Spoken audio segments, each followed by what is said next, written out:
Most people think self-sabotage is lack of discipline. You know what you should do. You know what would improve your life. You know what actions would move you closer to your goals. And yet somehow you don't do them. You procrastinate. You delay. You quit. You distract yourself. You make promises to yourself and then break them. The usual explanation is simple. You're lazy, or you're not motivated enough to want success badly.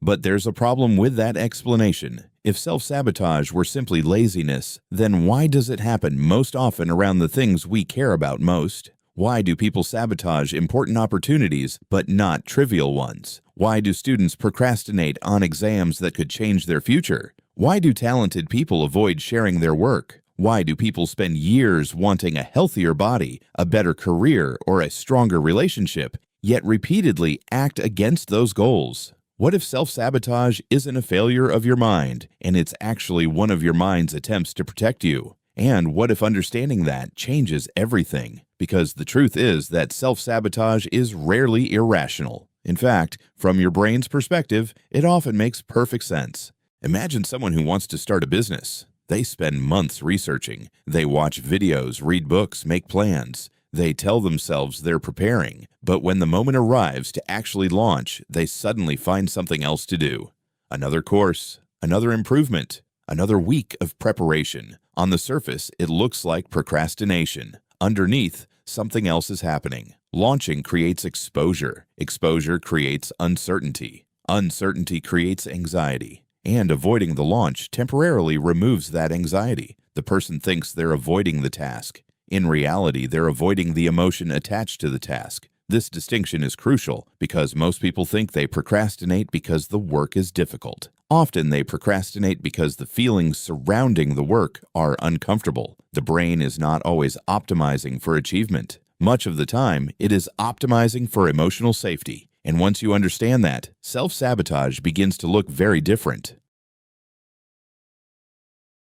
Imagine your brain as a security system. A security system has one primary job: protection. It doesn't care whether you become successful or achieve your dreams. It cares about keeping you safe. Now imagine that security system becomes overly sensitive. Instead of detecting genuine danger, it starts identifying growth as danger. Every time you approach something meaningful, the alarm activates, not because growth is dangerous, but because it feels uncertain. The result is a strange internal conflict. Part of you wants the reward. Part of you wants protection. And when protection wins, self-sabotage appears. This explains one of the most common forms of self-sabotage: fear of failure. Most people assume they fear failing because failure is unpleasant. But the deeper issue is often what failure means. Failure can threaten identity. It can trigger shame.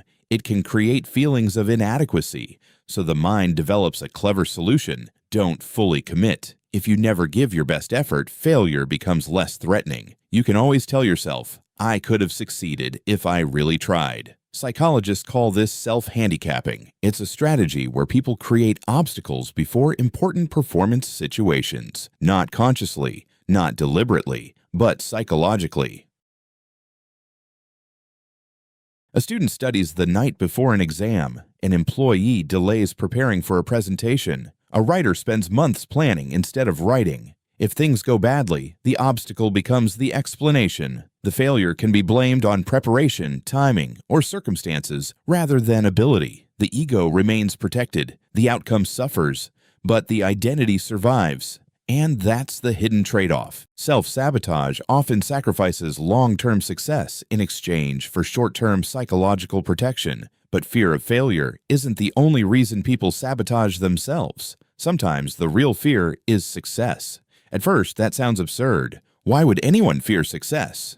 Because success changes things. A promotion creates expectations. A successful business creates responsibility. A fitness transformation attracts attention. A growing audience invites criticism. Success often introduces new pressures that didn't exist before. People consciously focus on the rewards. Their unconscious mind focuses on the costs. The reward looks attractive. The responsibility looks threatening. And so progress begins to trigger resistance. This is why some people seem to pull back whenever things start going well. They get close to the opportunity they've always wanted. Then suddenly, they become inconsistent. They delay, lose momentum, and retreat. It looks irrational, but if success has become associated with pressure, exposure, or responsibility, the behavior becomes understandable. The mind is attempting to avoid what it perceives as a future threat. Perhaps the most powerful mechanism of all involves identity.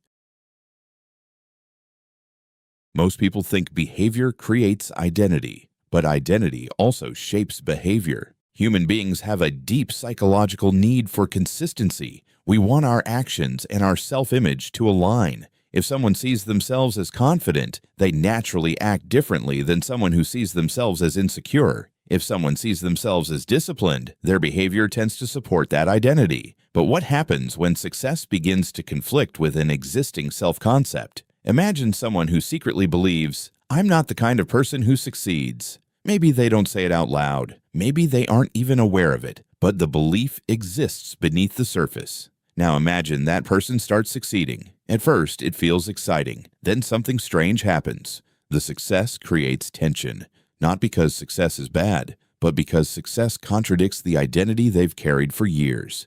Psychologically, this creates discomfort, and people often reduce that discomfort by returning to familiar patterns. This is why so many transformations seem temporary. People change their habits, but their identity remains unchanged. Eventually, the old identity pulls them back. Your mind develops an internal picture of who you are. When behavior moves too far beyond that picture, psychological forces often push you back toward what feels familiar. This doesn't mean change is impossible. It means identity matters more than most people realize. There's one more mechanism that connects all of these ideas together: emotional avoidance. This may be the hidden engine behind many forms of self-sabotage. Consider procrastination. People often assume procrastination is about poor time management, but time management doesn't explain why someone can spend 3 hours scrolling through social media while feeling guilty the entire time. The issue isn't a lack of awareness. The issue is emotional relief. Starting the task creates anxiety. Avoiding the task removes anxiety, at least temporarily. The brain notices this. It learns. Whenever discomfort appears, escape. Over time, the pattern becomes automatic. Avoidance starts feeling natural. The problem is that short-term relief creates long-term suffering. The anxiety disappears for a moment, then returns stronger later. The task remains unfinished. The pressure grows, and the cycle continues. This is why self-sabotage can be so frustrating. The behavior solves one problem while creating another. It reduces immediate discomfort, but increases future pain. And because the relief is immediate, the brain keeps repeating the pattern. Once you understand this, an important misconception begins to fall apart. The misconception is that self-sabotage means you don't want success. That's usually not true. Most self-sabotaging people desperately want the outcome they're pursuing. The conflict exists because two psychological needs are competing with each other. One need wants growth, the other wants safety. One part of the mind sees opportunity, another part sees threat, and until that hidden threat is understood, the sabotage continues. This leads to a completely different way of approaching change. Most people respond to self-sabotage by attacking themselves. They call themselves lazy, undisciplined, weak. They try to force themselves forward through guilt and self-criticism. But if self-sabotage is fundamentally a protection mechanism, then fighting yourself often strengthens the conflict. A better question is, what is my mind trying to protect me from? Failure, rejection, embarrassment, responsibility, judgment, uncertainty, identity change. The answer is different for everyone, but discovering the answer changes the conversation.